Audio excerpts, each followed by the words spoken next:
Hi, welcome to flashback studios. നമ്മൾ കുറച്ച് entertainment news discuss ചെയ്യാൻ വേണ്ടിയാണ് വന്നിരിക്കുന്നത്. സോ പ്രത്യേകിച്ച് ഒന്നുമില്ല, ജോണിനും മനീഷിനും അറിയുന്ന എന്റർടൈൻമെന്റ് വിശേഷങ്ങൾ ഞങ്ങൾ ഇങ്ങനെ ഇരുന്ന് പറയും. അത് കാണാൻ താല്പര്യമുള്ളവർ എല്ലാവരും ഇന്ന് കാണാം. നമ്മളിന്ന് സൂക്ഷ്മദർശിനി കണ്ടു. സൂക്ഷ്മദർശിനി സൂക്ഷ്മമായി ഞങ്ങൾ ദർശിച്ചു.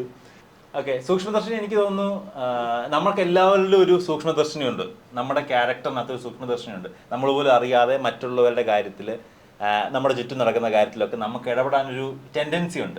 ചിലപ്പോൾ നമ്മൾ ഇടപെടും, ചിലപ്പോൾ നമ്മൾ ഇടപെടത്തില്ല. പക്ഷെ നോക്കും എല്ലാവരും നമ്മൾ കർട്ടൻ മാറ്റി ജനൽ മാറ്റി ഞാൻ നോക്കാറുണ്ട്. അപ്പുറത്തൊരു വണ്ടി വന്നു കഴിഞ്ഞാൽ നെയ്ബറിന്റെ വീട്ടിൽ ആര് വന്നു എന്ന് എന്തൊക്കെ സംഭവിക്കുന്നു അറിയാൻ നമുക്കൊരു ക്യൂരിയോസിറ്റി ഉണ്ട്. ഞാൻ ഇടയ്ക്കിടയ്ക്ക് ശരിക്കും എൻ്റെ ചുറ്റോട്ടത്തുള്ള പല കാര്യങ്ങളും നോക്കാറുണ്ട്, നല്ലതിനും ചീത്തയുടെ പല കാര്യങ്ങളും നോക്കാറുണ്ട്. അപ്പൊ അങ്ങനെ ഒരു നോക്കുന്ന ഒരു ക്യാരക്ടറിനെ ഫോക്കസ് ആയിട്ടാണ് സൂക്ഷ്മദർശിനി പോകുന്നത്. ഞാൻ കുറെ നാൾക്ക് ഫസ്റ്റ് ഷോ കാണുന്നില്ല. അത് ഭയങ്കര, അതായത് നമുക്ക് ഒന്നും അറിയാണ്ട് ഒരു പടം കാണുമ്പോൾ ഉള്ളൊരു സംഭവം ഉണ്ടല്ലോ, അതുണ്ട് കിട്ടി പടം. എനിക്ക് തോന്നിയിട്ടുള്ളത് ബേസിലെ എല്ലാ പടത്തിനും അതിന്റെ പ്രൊമോ വേറൊരു സൈഡിലേക്ക് ആൾക്കാരെ കൊണ്ടുപോയിട്ട് പടം വേറെ ടൈപ്പായിട്ട് പോവാറ്. ഇതിന്റെയും പ്രൊമോ ഒക്കെ അങ്ങനെയായിരുന്നു. ഭയങ്കര ബേസിൽ പ്രൊമോ എല്ലാം ഭയങ്കര ഹിറ്റായിരുന്നു. സിനിമ പോലെ തന്നെ ഭയങ്കര കിടിലനായിരുന്നു. എനിക്ക് കഴിഞ്ഞ കുറേ നാളിനിടയ്ക്ക് എനിക്ക് തോന്നുന്നു ഭയങ്കര സാറ്റിസ്ഫാക്ഷൻ നമുക്ക് കിട്ടിയൊരു പടമാണ് സൂക്ഷ്മദർശിനി.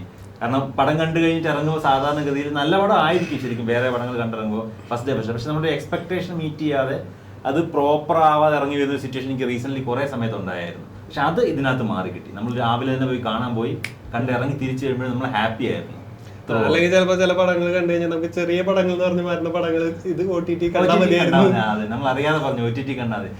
തിയേറ്റർ എക്സ്പീരിയൻസ് നന്നായിട്ട് വർക്കായി എനിക്ക്. അതിൻ്റെ മ്യൂസിക്കും അതിന്റെ ഗ്രോത്തും കറക്റ്റായിട്ട് വർക്കായത് ആ ഇരുട്ടിനകത്തിരുന്ന് കണ്ടപ്പോൾ തന്നെയാണ്.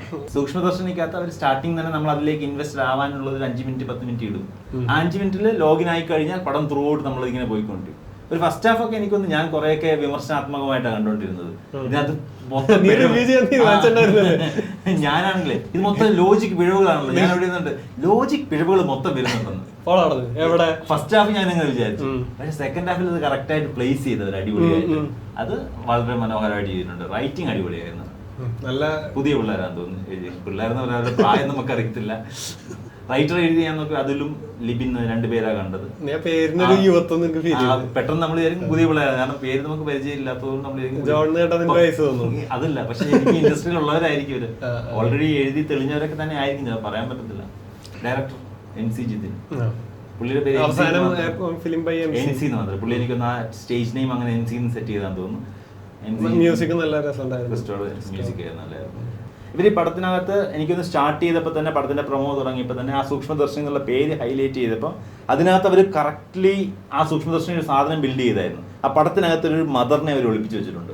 സൂക്ഷ്മദർശിനിയുടെ നടുക്കൊരു മദറുണ്ട്.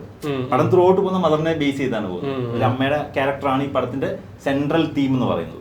അപ്പൊ അതിനെ ബേസ് ചെയ്ത അമ്മയോടുള്ള ക്യൂരിയോസിറ്റിയാണ് ശരിക്കും നസ്രിയുടെ ക്യാരക്ടറിന്റെ ആ ക്യൂരിയോസിറ്റിയാണ് പടത്തിനെ മുന്നോട്ട് കൊണ്ടുപോകുന്നത്. സോ അത് നൈസായിട്ട് അത് പ്ലേസ് ചെയ്തിട്ടുണ്ട് ആ പടത്തിനകത്ത് തന്നെ. പിന്നെ ബേസിൽ മറ്റേ ഇതിന്റെ പേളിമണി ഇന്റർവ്യൂലാണ് പറഞ്ഞ, റെഡ് കാർപ്പറ്റിലാണ് പറഞ്ഞു മറ്റേ ഇത് നസ്രി എന്തുകൊണ്ട് ഈ സ്ക്രിപ്റ്റ് ചൂസ് ചെയ്തു എന്നുള്ളത് വളരെ ഇമ്പോർട്ടന്റ് ഒരു സാധനമാണ്. അപ്പൊ അത് ആ സിനിമയുടെ ഒരു പ്രത്യേകത ഉള്ളത് കൊണ്ട് തന്നെയാണ്. അത് അങ്ങനെ തന്നെയാണ്. നസ്രിക്ക് വേണ്ടി സ്ക്രിപ്റ്റ് ചൂസ് ചെയ്യാൻ വേണ്ടി ഒരു വലിയ ടീം തന്നെ ഉണ്ടെന്നല്ലേ ബേസിൽ പറഞ്ഞു. അതായത് ഒരു ഫിൽറ്ററിംഗ് സെക്ഷൻ കഴിഞ്ഞാൽ പോകുന്നത്. ഇൻഡസ്ട്രിയിലെ ഏറ്റവും പ്രമുഖരായ കുറെ ആൾക്കാർ നസ്രിയുടെ ഫ്രണ്ട്സ് ആയതുകൊണ്ട് ആ സ്ക്രീനിങ്ങിൽ കയറി വരുന്നോണ്ട് നസ്രിക്ക് അത്ര നല്ല പ്രൊജക്ട്സ് കമ്മിറ്റ് ചെയ്യാൻ പറ്റുന്നത്. ഇത് അത് കമ്മിറ്റ് ചെയ്തതിൽ അല്ല, അവർ രണ്ടുപേരും സ്മാർട്ടായിട്ട് കമ്മിറ്റ് ചെയ്ത പടം തന്നെ പറയാം. ഇതെന്താ ഒരു പ്രൊഡ്യൂസ് ചെയ്തിരുന്നല്ലേ? ഇതാ പ്രൊഡ്യൂസ് ചെയ്തിരിക്കുന്നത് അവരുടെ ഫ്രണ്ട്സാണ്. സമീർ താഹിറും ഷൈജു ഖാലിദും ഒക്കെ തന്നെ പ്രൊഡ്യൂസ് ചെയ്തിരിക്കുന്നത്. സോ പ്രൊഡക്ഷൻ ടീമും എല്ലാം ഇവരുടെ ഫ്രണ്ട്സാണ്. അവർക്കറിയാം ഇത് വർക്കാവുന്ന സാധനമാണ്. സോ നല്ല ബഡ്ജറ്റ്, നല്ലൊരു ചെറിയ ബഡ്ജറ്റിൽ ഒരു കിടിലൻ സിനിമാറ്റിക് എക്സ്പീരിയൻസിനുള്ള സാധനം വന്നപ്പോൾ അവർ കൈ കൊടുത്തു. അത് നല്ലൊരു കോമ്പോ. നമ്മൾ ആദ്യമായിട്ടല്ലേ ബേസിൽ നസ്രി ഒന്നിച്ച് കാണുന്നത് അല്ലേ? നല്ല കോമ്പോ. ഇത് ശരിക്കും ജോണർ നിങ്ങൾക്കൊരു ഫൺ പടമായിട്ടാണ് ഈ ട്രെയിലർ കണ്ടപ്പോൾ തോന്നിയെങ്കിൽ ശരിക്കും ഇതിന്റെ ജോണർ ഡ്രാമ ത്രില്ലറാണ്. സോ നമുക്ക് ഒരുപാട് ഡീറ്റെയിൽസ് പറയാനും പറ്റത്തില്ല. ത്രില്ലറാണ് നല്ല. അത് സിംപ്ലി പറഞ്ഞാൽ ഫസ്റ്റ് ഹാഫ് ബിൽഡപ്പ് ചെയ്ത് വെച്ചു. അപ്പോൾ നമ്മൾ കുറെ കൺഫ്യൂസ്ഡ് ആയിരിക്കും. നമ്മൾ കുറെ കാര്യങ്ങൾ എക്സ്പെക്ട് ചെയ്യും. സെക്കൻഡ് ഹാഫ് അതിനെ മൊത്തം അടിച്ച് ഫ്ലിപ്പ് ചെയ്തു വൻ കിടിലമായിട്ട് റൈറ്റ് ചെയ്ത് എക്സിക്യൂട്ട് ചെയ്തായിട്ടാണ് തോന്നിയത്. സോ സൂക്ഷ്മദർശിനി തിയേറ്റർ വാച്ചായിട്ട് നിങ്ങൾക്ക് ചെയ്യാം. സൂക്ഷ്മദർശിനി കണ്ടു വന്നപ്പോൾ ഇങ്ങനെ ഒരു വീഡിയോ ചെയ്യാൻ തോന്നി. നമ്മൾ തുടർന്നും ഇതുപോലത്തെ വീഡിയോകൾ ചെയ്യാനുള്ള പ്ലാനുകളുണ്ട്. അത്ര തന്നെ. അത്രേ ഉള്ളൂ. വീണ്ടും ബൈ. ബൈ.